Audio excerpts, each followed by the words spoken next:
hacer un número, le voy a hacer una cuenta que lo va a sorprender, para comenzar. Se sostienen dos virtudes el modelo económico de Javier Milei, que permanentemente las verbaliza. Uno de ellos es el superávit fiscal, que ya lo tuvo en el mes de marzo y lo vuelve a tener en el mes de abril. Superávit fiscal, ¿qué quiere decir? Que gasta menos de lo que recauda. Sí. La otra cuestión es la desaceleración de la inflación, aunque estemos con una inflación parecida a la de octubre del año pasado, que era gravísimo, pero la tendencia es a la desaceleración. Esas son las dos virtudes. Bueno, vamos al tema de la recaudación, que es una de las cuestiones que genera orgullo en Milei y mérito de su economía, que lo que recauda le alcanza porque gasta menos. La recaudación es de 265.000 millones de pesos en el mes de abril. 265.000 millones de pesos. Yo después se lo pongo en número más fino. De esos 265.000 millones de pesos de recaudación que tuvo el Estado Nacional, utilizó 247.000 millones de pesos para pagar intereses de la deuda al Fondo Monetario Internacional. Es decir, que de la recaudación utilizó 247.000 millones de pesos. De ese superávit que le quedaron, 245.000 millones de pesos que le quedaron entre lo que ingresó y lo que salió, el montoncito en caja, de esos 265.000, utilizó 247.000 para pagar intereses de la deuda externa. Es decir, que le quedaron de ese montoncito 17.000 millones de pesos. Que eso es el verdadero superávit. Porque hay un superávit financiero que está ligado, vos tenés un compromiso de pagar intereses, vencimientos de deudas que tenés y los tenés que pagar. Es decir, que de los 265.000 que le quedó del montoncito, la mayoría se lo llevó el Fondo Monetario Internacional. Le quedaron 17.000 millones de pesos. ¿Sabe cuántos son 17.000 millones de pesos? ¿Cuánto? ¿Le parece una cifra exorbitante? Depende para qué.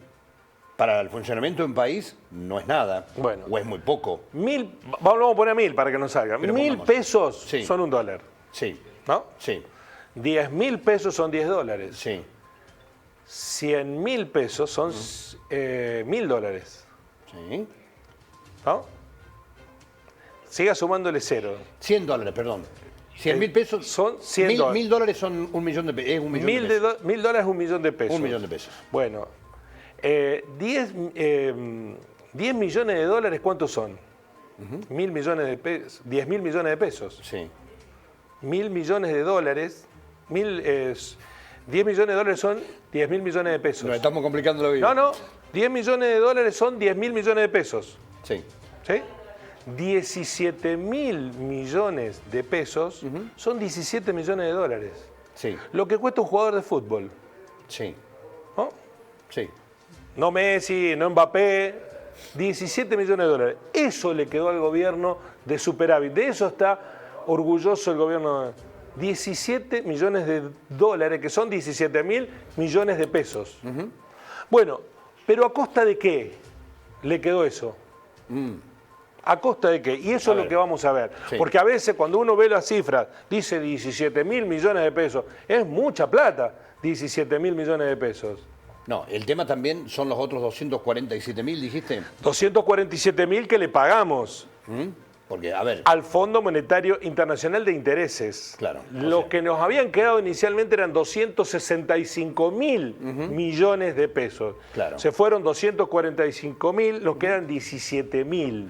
Plata que no llegó a las universidades, plata que no llegó. Bueno. ¿Quiere verlo? ¿Cómo se distribuyó? A ver, cuénteme. Vamos a ver cómo se distribuyó. El superávit fiscal de abril se sostuvo con este aporte. El 36,6% de ese superávit lo bancaron la caída en las jubilaciones y pensiones. La mayor parte. Es decir, que de cada 3 pesos que ahorró el gobierno, lo aportaron jubilados y pensionados. El 36,6%. Los subsidios económicos que retiró, por ejemplo, al transporte, a las empresas de energía, 7,7%. El 11,7% lo aportó usted, Jorge ¿Sí? de Dominici, ¿Con porque qué? fue en salarios, retracción de los salarios. Sí. El 9,2% lo aportaron las provincias de ese superávit fiscal, porque disminuyeron las transferencias a las provincias. El 4% lo aportaron las universidades.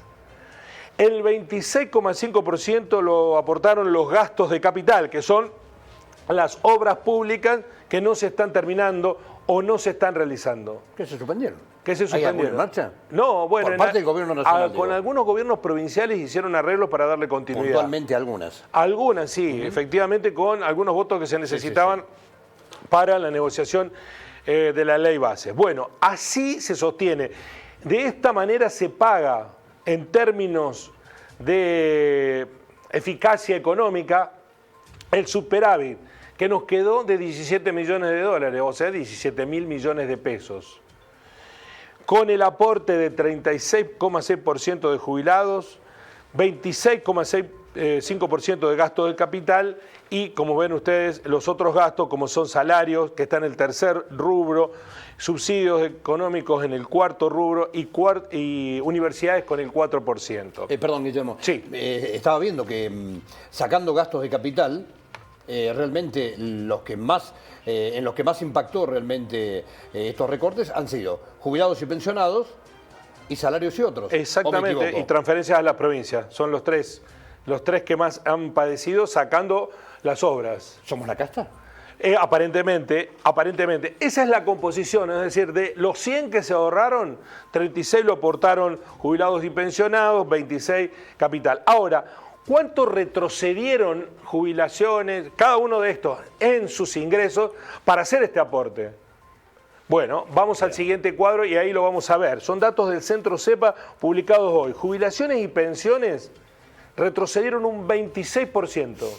Lo único que creció fue la ayuda a los sectores que menos tienen, en un 9% la AUH, 9% la asignación universal.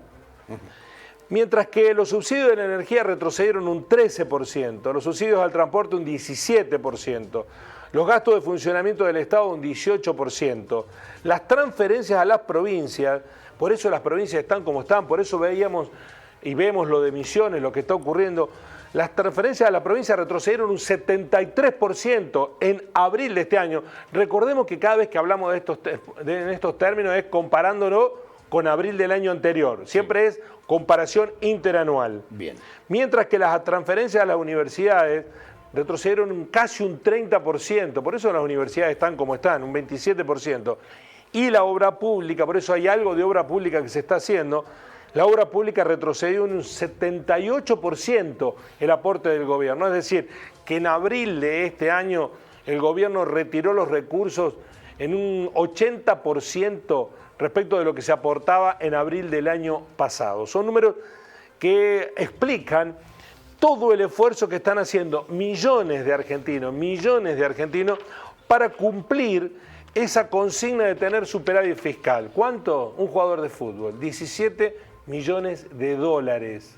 Nada para el enorme esfuerzo que están haciendo hacer a millones de argentinos, nada para el enorme esfuerzo que están haciendo hacer para millones de argentinos para sostener un número que es poco valorado por los inversores, porque no tiene superávit fiscal Brasil y los inversores acaban de anunciar que van a invertir en Brasil 20 mil millones de dólares en industria siderúrgica y no tiene superávit fiscal.